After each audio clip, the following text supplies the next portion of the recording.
नमस्कार. I am doctor Gayatri Pandit. Welcome to my channel learning with Gayatri. आपण बघत आहोत, आज आपण आत्ता बघत आहोत 6वीच्या पुस्तकातला, SSC बोर्डाच्या 6वीच्या मराठीच्या पुस्तकातला सुलभ भारतीमधला आपण आज बघणार आहोत चंद्रावरची शाळा.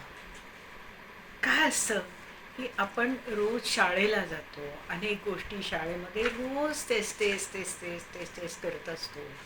तर ह्या कवितेमध्ये चारुता पेंढरकर या कवीनी एक कल्पना केली आहे की चंद्रावरती शाळा जर असेल तर आपल्याला काय काय करता येतं, काय काय करू शकतो किंवा काय करावं लागेल, असं जे आहे त्याच्यावरती त्यांनी कल्पना केली आहे. कुणी? चारुता पेंढरकर या कवींनी. तर त्याच्यामध्ये त्यांना ही कल्पना करताना काय काय वाटलं ते त्यांनी इथे मांडलेलं आहे. आपण बघूया. 21व्या शतकात भरेल चंद्रावरती शाळा.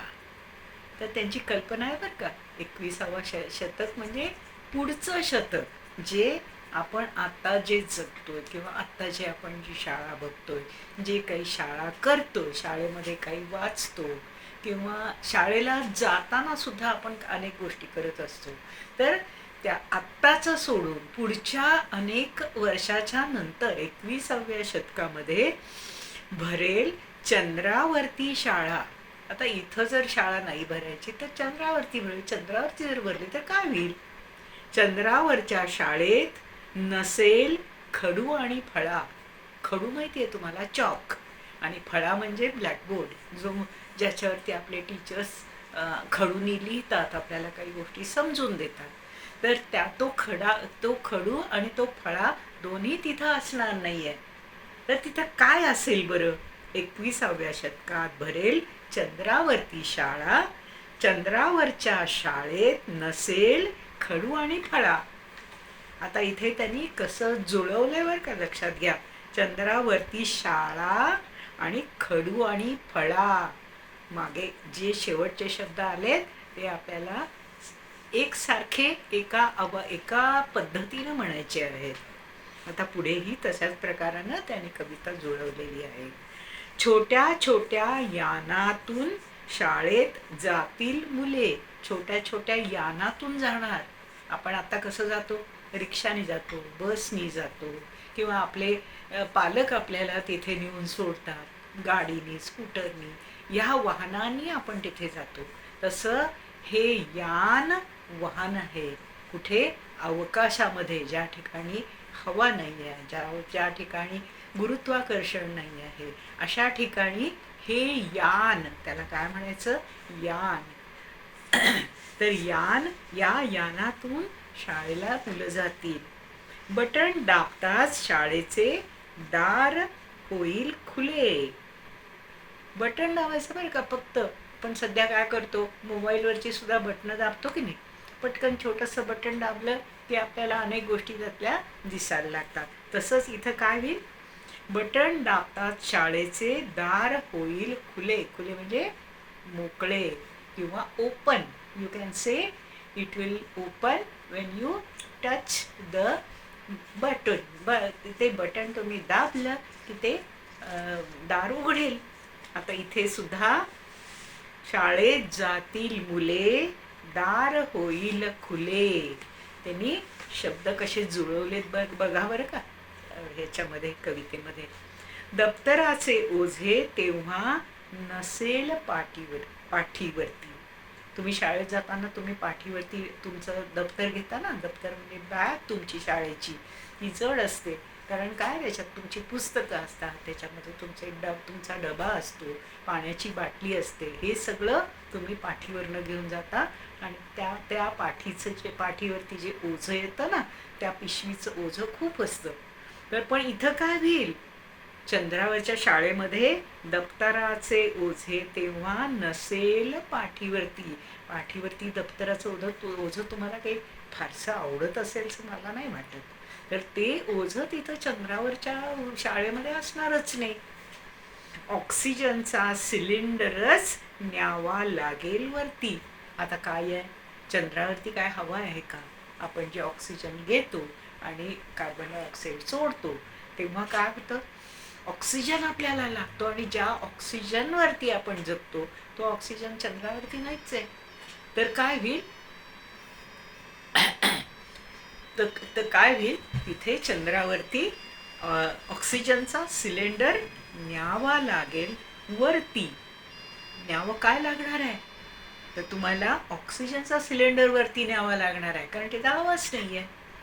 तर हवा जर आपल्याला हवी असेल, तिथं हवा नसल्या कारणानं तुम्हाला स्वतंत्र हवाच घ्यावी लागेल आपल्याबरोबर, कारण सिलेंडर घ्यावा लागेल. आणि तो ऑक्सिजनचा सिलेंडर वेगळा असतो बरं का. जो आपण जो सिलेंडर घरी आपल्या किचनमध्ये जो बघतो तो ऑक्सिजनचा असत नाही. पण हा ऑक्सिजनचा सिलेंडर जो असतो तो आपण जेव्हा हॉस्पिटलमध्ये बघतो ना, असा उंच असतो आणि तो सिलेंडर रुग्णाला किंवा त्या पेशंटला लावावा लागतो, तो असतो. तर हा ऑक्सिजनचा सिलेंडर आपल्याला घेऊन जावा लागेल. कशाचा? ऑक्सिजनचा सिलेंडर. आता हे ऑक्सिजनला मराठीमध्ये प्राणवायू म्हणतात. तर प्राणवायूला इंग्लिशमध्ये ऑक्सिजन असा शब्द आहे. आणि ह्या कवीनी या ठिकाणी ऑक्सिजन आणि सिलेंडर असे दोन्ही शब्द इंग्लिश वापरलेले आहेत. कारण हे शब्द काय झालेले, आता आपण एरवीच्या वापरामध्ये हे शब्द आपण वापरतो, ते काय स्वतंत्रपणे वेगळे ऑक्सिजनसाठी आपण प्राणवायू असा शब्द फारसा वापरला नाही जात. तो शब्द आहे हे मात्र लक्षात ठेवा. आता पुढे बघूया. भाजी पोळीच्या डब्याची राहणार नाही कटकट. काय होतं, सकाळी घाई होते ना, मग ते भाजी पोळी बरोबर आपल्या घरच्यांनी करून द्यायची, पटकन तो डबा भरायचा. बाहेर आपल्याला घाई असते, आपलं रिक्षावाला यायचा असतो किंवा बसवाला यायचा असतो, अशा वेळेला घाई होते सगळी ती की डबा पटकन भरून आपल्या पिशवीत पटकन घातला पाहिजे. त्यावेळेला काय होतं, भाजी पोळीच्या डब्याची राहणार नाही कटकट. ही कटकटच राहणार नाही ना, याचा त्रासच नाही होणार. जेवणाची गोड गोळी घेऊन टाकायची पटपट. इथे काय आहे, पोळी आणि भाजी रोजची नाही मिळणार, मग का त्याच्याऐवजी आपल्याला काय करावं लागेल, जेवणाची गोड गोळी एक खाऊन टाकली की पोट भरलं. इथं काय होतं, आपण रोज डबा घेऊन जातो, त्याच्यात रोज भाजी आणि पोळी. आपण काय करतो, काय आज भाजी पोळीच आहे, परत उद्या भाजीच पोळीच आहे, परवा परत भाजी पोळीच आहे, असं आपल्याला काय वाटतं, रोज रोज काय ती भाजी पोळी खायची. तर इथं काय कवयित्रीला काय वाटतं, तर इथे जेवणाची गोड एक गोळी घेऊन टाकली की पटपट आपलं पोट भरून जाईल. जेवणाची गोड गोळी घेऊन टाकायची पटपट. आता इथे सुद्धा राहणार नाही कटकट, घेऊन टाकायची पटपट. हे पटपट आणि कटकट हे जे शब्द आहेत ना, हे एकसारखे आवाज करणारे, एकसारखे बोलायला बोलतो आपण एकसारख्यापणानं. तर तसं हे शब्द इथे प्रत्येक ठिकाणी कवयित्रीने वापरलेले आहेत. पीटीचा तास कसा होतो ते पाहाल, एक उडी मारतास तसेच तरंगत राहाल. तिथे काय आहे, हे नाही ना, गुरुत्वाकर्षण नाही आहे. गुरुत्वाकर्षण म्हणजे काय, जेव्हा आपण उंच उडी मारतो तेव्हा परत आपण पृथ्वीवरतीच किंवा आपल्या जमिनीवरतीच येतो. हे काय असतं, जमीन आपल्याला खेचून घेते, त्याला काय म्हणायचं, गुरुत्वाकर्षण. तर हे गुरुत्वाकर्षण चंद्रावर नाही आहे, तर त्यामुळं काय होतं, जमिनीवरती येतच नाही, तरंगत राहायलाच होतं. पीटीचा तास कसा होतो ते पाहाल. कसा होईल तिथे पीटीचा तास, तुम्हाला पीटी असेल ना शाळेमध्ये, एक पीटीचा तास असतो, म्हणजे आठवड्यातला 2दा किंवा 3दा असा तो पीटीचा तास असतो.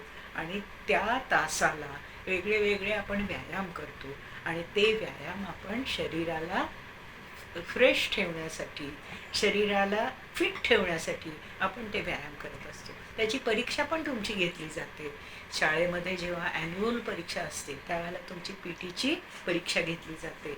पण इथं काय होईल, चंद्रावरती पीटीचा तास कसा होईल पाहाल.